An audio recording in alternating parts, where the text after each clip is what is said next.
So today we're going to install the PRO-LOK EPL-101. It comes in aluminum and it also comes in white. This lock is a little unique because the knob here is actually spring loaded. And so you have to pull up on the knob to slide the bolt in and out. And once you have it in that position, it actually locks it in place so it can't be vibrated or moved. So you want to choose the right location on the bottom of your door. Once you hold it in place, you can take a pencil or an awl, mark where your screw holes are going to be, and then you want to mark your bolt.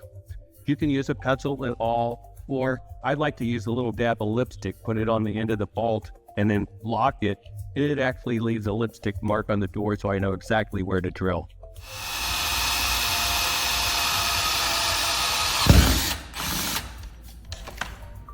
Okay, now that you have the lock installed in the closed position, it's locked. Now what I'm going to do is I'm going to open up the door a few inches, and I still have a little bit of lipstick left on here. I'm actually going to mark it again and drill a secondary hole, which is a ventilation hole. Okay, so after you've drilled the second hole, you can actually now open up the door a few inches and lock it in this position here.